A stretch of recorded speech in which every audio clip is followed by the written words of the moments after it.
driving home after a 12-hour shift when I passed by the Wendy's near my house and noticed new posters put up next to the road. They were advertising a Krabby Patty. I was genuinely intrigued. It seemed like the sort of thing that should have happened a dozen times by now, given that the Krabby Patty has been such an iconic burger over the years. But it was the first time I'd ever seen it made in real life. However, it was easy to see that the Krabby Patty was immensely popular, as the line for the drive-thru was completely full. The inside looked packed as hell, too. I decided I didn't want to wait in line forever with the masses, and come back later when things died down a little bit. To get into the spirit of things, I watched SpongeBob for a couple hours to kill some time. SpongeBob was a big part of my childhood, so I was really excited to see if the Krabby Patty lived up to the hype. I eventually got dressed and started walking toward the Wendy's, which was only about 10 minutes away by foot. When I got there, it seemed pretty dead.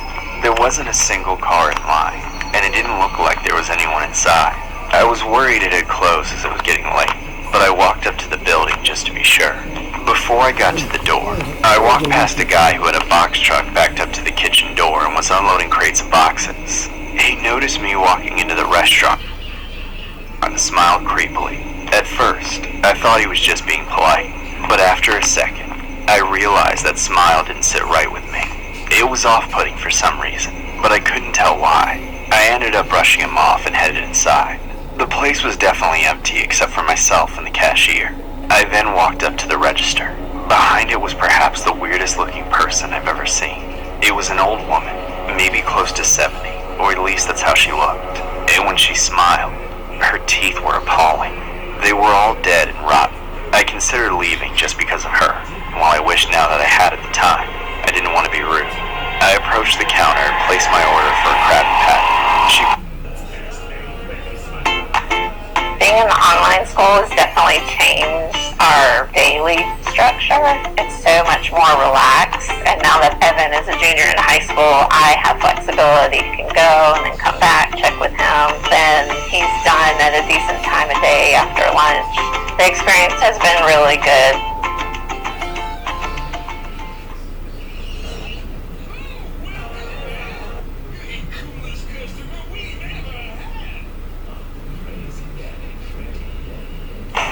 Out here, we've got the lowest prices in town on some of your favorite supplies, from TSC shavings to Retriever dog food and Producer's Pride scratch grains. Shop new unbeatable prices only at Tractor Supply. She punched in my order and told me to take a seat. Supposedly, my food would be ready in a few minutes, but I doubted that there was anybody left in the kitchen at all. The idea of that woman going back to make it herself tremendously lowered my expectations for what I was about to eat. And the fact that I was the only customer in there gave me a weird feeling about the whole thing. I sat there in silence, looking out the window at the advertisement which had drawn me into the situation in the first place. I wished I had stayed home. Here's your Krabby Patty. Thanks. It smells great. Thank you. Go on, try it.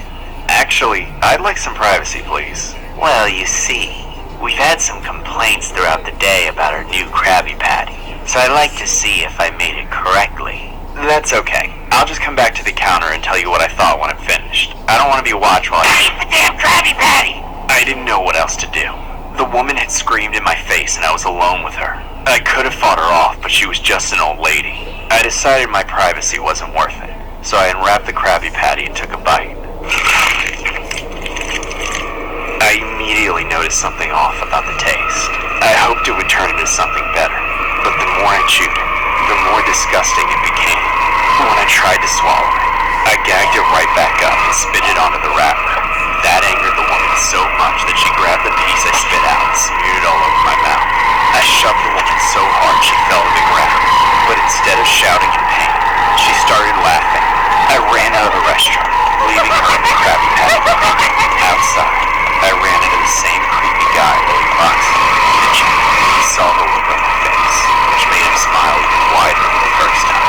I ignored him and ran home. Once inside, I locked the door and tried to get my head straight. What just happened? Should I call the police? What kind of crime would that even count as? I don't have a clue, so I felt like I should just leave it alone like a bad dream. I was still hungry and needed to get that horrible taste out of my mouth, so I had Uber Eats delivered to my door. A few days later, I had nearly forgotten all about the Krabby Patty incident. I was attending a funeral in town for an old relative, sitting in the local cemetery with all my family members, when I saw a face that shouldn't have been there. It was the same man with the truck, the one unloading boxes and transferring them into the Wendy's. He was dressed in a different work uniform than the last time I saw him. Finally, I put two and two together and realized he was a groundskeeper for the cemetery. I've been sick ever since. I know there's something in those Krabby Patties that the public doesn't know about. That secret formula is not what it seems.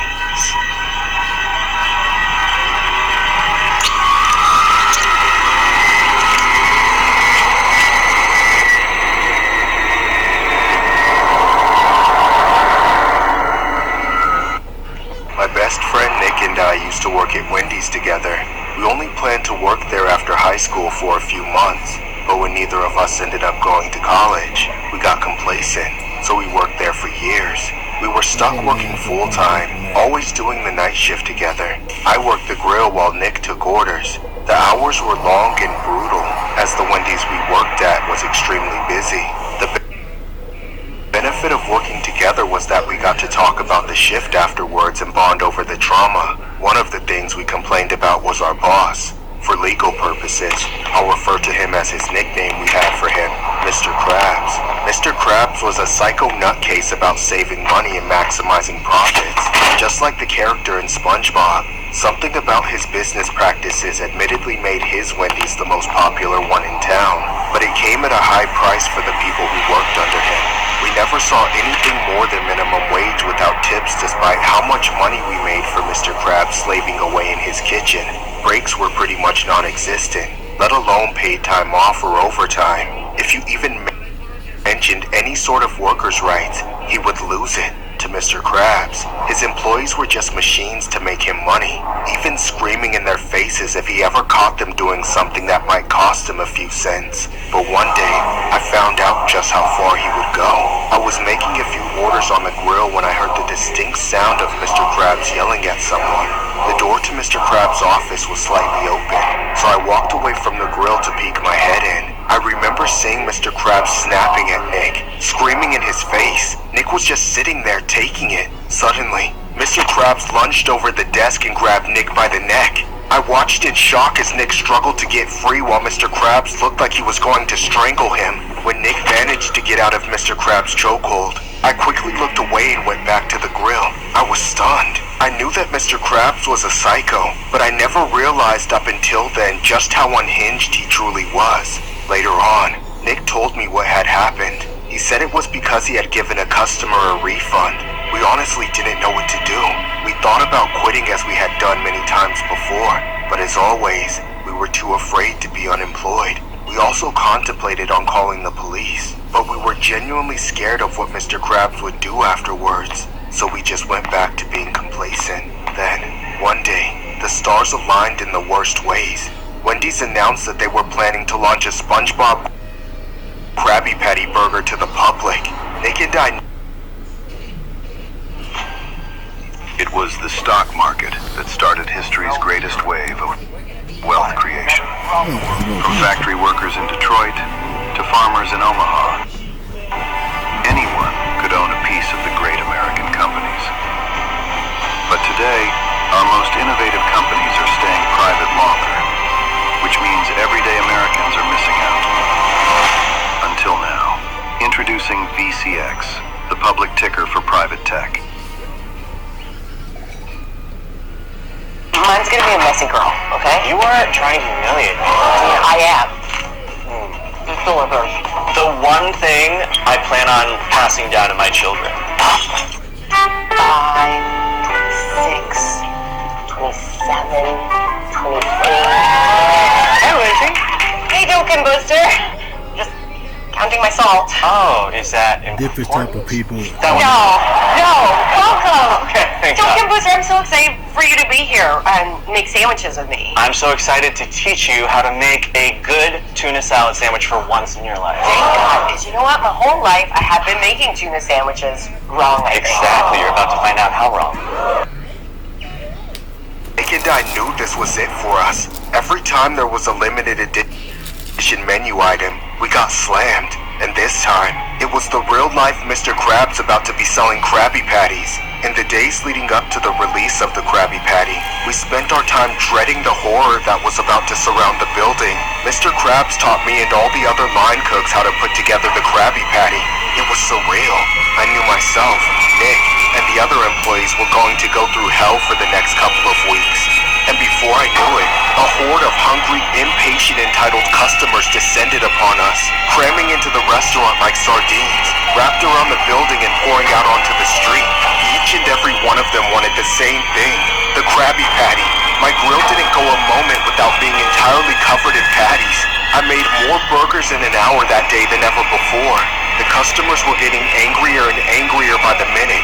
I knew there would be no break in sight.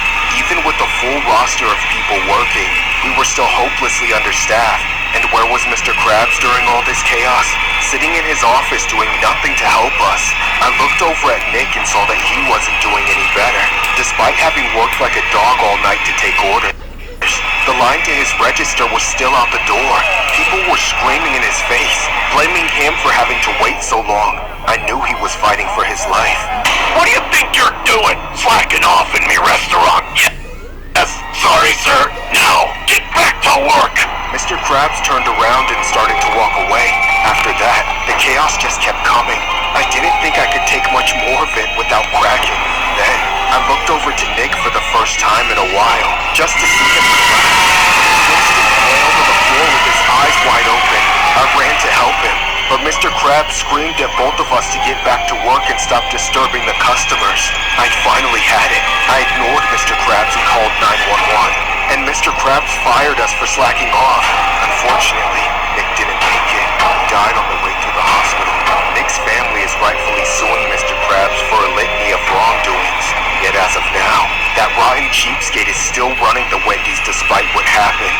I still can't get over how my friend is gone now, all because of that stupid Krabby Patty.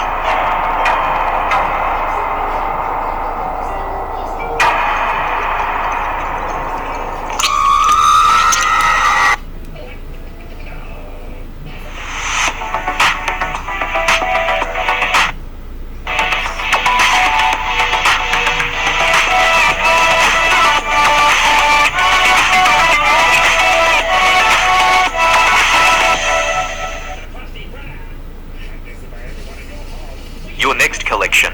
No inventory, no risk, just drops. You really want to take your brand off the ground the fastest way possible. So let me just show you real quick. We go to catalog. As you can see, you can choose from t-shirts, tank tops, long sleeve shirts, hoodies, sweatshorts, pants, sweatpants, shorts, all type of things, y'all. This cut right here is today's modern streetwear cut, meaning that if you take this blank and you sell it for your brand, you're going to get sales because this type of cut is trending in the streetwear space, and I think that's the best thing about Tapstitch. They actually understand that. I'm going to connect to Shopify. I'm going to install Tapstitch into my Shopify store. Check this out, y'all. Super crazy. And boom.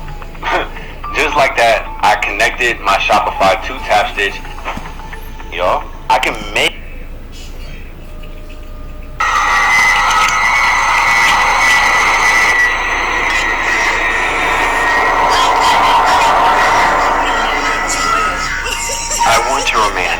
to avoid losing my job, or risk anybody thinking I have anything against people like the one I'm about to mention.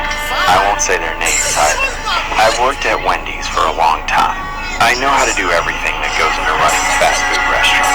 I can cook, take orders, and deep clean, all while making sure the next shift is set up for success. I like to think I could hold my own in a fast food joint, but I remember quite clearly when the Krabby Patty was announced. I didn't quite get it at first, but then I realized it was from the show SpongeBob. The whole thing was going viral on the internet. With that in mind, I thought I was prepared. I was, in no uncertain terms, the farthest from prepared for a day of work that I'd ever been. That day was like a trip to hell and back. It felt like we did 10,000 orders in one shift.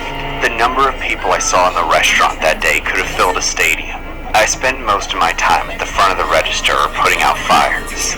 Every single staff member was firing on all cylinders, because they knew if they weren't, there would be a complete breakdown in the dining area.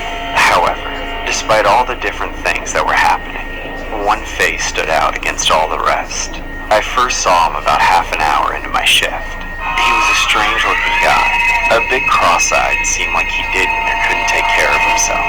I figured he was homeless, so when he ordered a Krabby Patty like everyone else, I assumed that would be his big meal for the day. But then, something strange happened. After he got his food, I saw him find a spot to sit in the dining area, which since it was completely packed was just the floor of an empty corner. A little while after he finished his burger, he showed up again. I was surprised to take his order for another Krabby Patty. That was the only thing he said, too. He didn't say hi or smile or say thank you. He just said one thing. "Can I have a Krabby Patty?" I have to admit, there was something sweet about it at first. There was obviously something a little off about it, or maybe it was on something. But he didn't seem to be dangerous or disruptive. All he wanted was the same Krabby Patty everyone else wanted. But then he showed up again and again, always asking for a Krabby Patty. And what was once charming and a little funny gradually became concerning, as I noticed he only lined up for my register, and every time I saw him, he looked more delirious. Finally, I realized these Krabby Patties were like a drug to him. He was hooked, obsessed. When I knew that, it didn't feel so good to take his order in, but I couldn't just stop. He was a customer. He must have eaten over 100 Krabby Patties. I had no idea how he came up with that kind of cash, nor could I understand how a single person could possibly eat that much. When it finally came to closing time, he was our last customer in line. By then, he still came up and asked for another Krabby Patty. I unfortunately had to kick him out. I felt bad for him, and guilty that I had to let him get to that point since it seemed like he had legitimate issues with self-control. Regardless, once he was gone, it was time to clean up and finally head home. I lay back on my couch, too exhausted to even turn on the TV. I was about to pass out in my living room with my work uniform still on. Then, at the very edge of sleep, I heard a knock on the window. I ignored it, thinking it was just part of a dream I was about to have. But then I heard it again. I forced myself to get up and check it out. I walked quietly to my door and pulled back the curtains at my front window and saw the same guy standing outside my house. That's when the guy pressed his hands against the window and said, "Can I have a Krabby Patty?" Then, in a flash, he went ballistic. He started slamming his fist against the glass. "Can I have a Krabby Patty?" I ran away in a panic, grabbing my phone and locking myself in my closet to call the police. While they were on their way, I heard the window shatter. I stayed put, trying to keep quiet while having the police on the other line. As I waited for the police to arrive, all I could hear was faint footsteps climbing up the stairs. All I could do was wait and hope that the guy wasn't going to get me, and thankfully he didn't. The police finally showed up and entered my house to arrest him. Sadly, my fears about him were true.